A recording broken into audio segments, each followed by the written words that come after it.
The Lord has given, and the Lord has taken away. May the name of the Lord be praised. What a powerful message that is, because if life was always good, if blessings were always abundant, how would we know if our love for God is genuine or just because of the things that he gives us? And this is exactly what happens in the story of Job. Well, who was Job?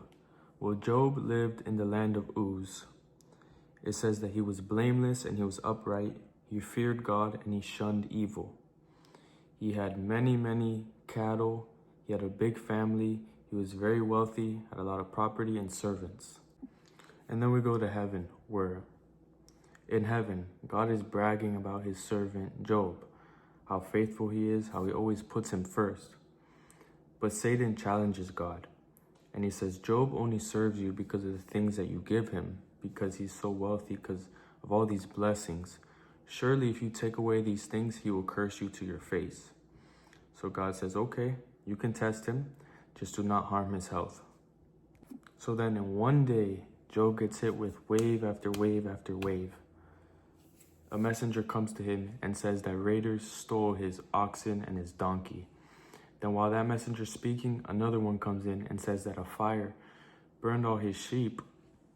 And then another messenger comes in and says that his camels were stolen.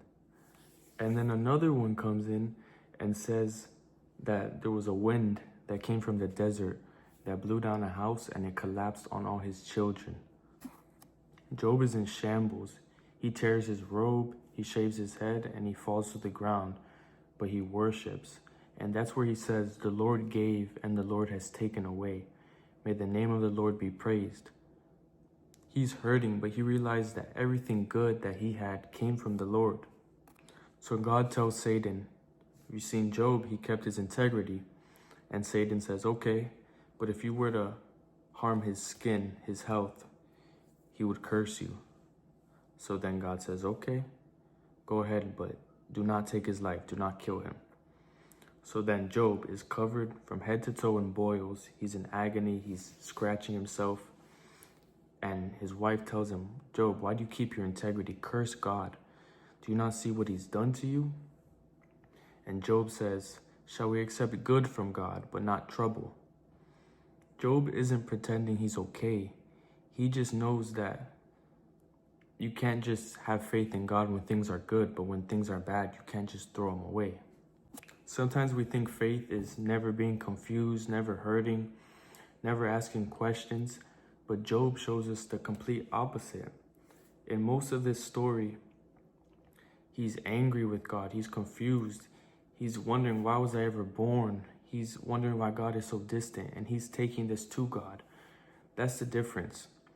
It's different when you'd be like, okay, I'm angry with God. I'm going to go do this to get back at him. I'm going to go sin. Job is angry. He's confused. He's questioning God, but he's bringing it to him. There's a difference. And then Job's friends come along. And at first they sit with him in silence, but then they start speaking. And they say, you must have done something wrong. The Lord has to be punishing you. Admit what you've done.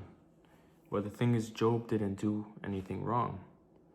Bad things don't always happen just because you've done something wrong. If I were to go and murder somebody just because I felt like it, just because I have free will, it's not because of something they've done. It's not that they're being punished. It's just we live in a world full of sin and evil, and God gives us free will, and humans are bad. So bad things happen. It's not always a punishment. So after a lot of silence, God finally speaks, and he says, who is this that obscures my plans with words but without knowledge? Brace yourself like a man, and I will question you, and you shall answer. Where were you when I laid the earth's foundation? Tell me, who marked off its dimensions? Surely you would know. Have you ever given orders to the morning or shown the dawn its place? And he's basically reminding Job that he's God, that he can only see the chapter, but that God sees the whole story. Our minds are nothing like God's minds. God trying to explain to us what he knows is like me trying to explain geometry to an ant. It's not possible because the brain size of an ant is way smaller than mine, and that's how it is with us and God. Then Job responds and he says, I know that you can do all things. Surely I spoke of things that I did not understand, things too wonderful for me to know. So Job is reminded and he gets put in his place, and he remembers that God is in control and he sees what he doesn't see, and that he can trust God even when he doesn't understand what's going on or why. So then it says that the Lord was angry with Job's friends because you have not spoken the truth about me as my servant Job has. Because they were saying how Job must be getting punished and that's the only reason why these things are happening to him, even though he didn't do anything wrong. And then Job prays for his friends, and then the Lord restores his fortunes and gave him twice as much as he had before. It says, the Lord blessed the later part of Job's life more than the former part. He had 14,000 sheep, 6,000 camels, 1,000 yoke of oxen, and 1,000 donkeys. After this, Job lived 140 years, and he saw his children and their children to the 4th generation. And so Job died an old man full of years. Here are some closing thoughts. Our faith isn't based on the things we have and what God provides us with, and whether he gives us this or whether he doesn't. Our faith is based on who God is and his character.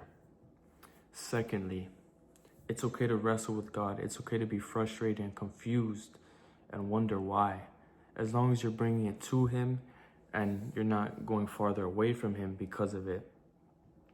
And lastly, Job didn't know about the heavenly battle that was going on. He didn't know why things were happening, right? But he kept his faith, and in the end, he was restored with double of what he had before. That doesn't mean the same thing's going to happen to us. I'm not going to get 2x as much as I had just because I go through a trial. That's not what that means. But what it does mean is that God is the same yesterday, today, and tomorrow. So the same God that was faithful to Job is the same God that's going to be faithful to me, faithful to you, and to all the believers.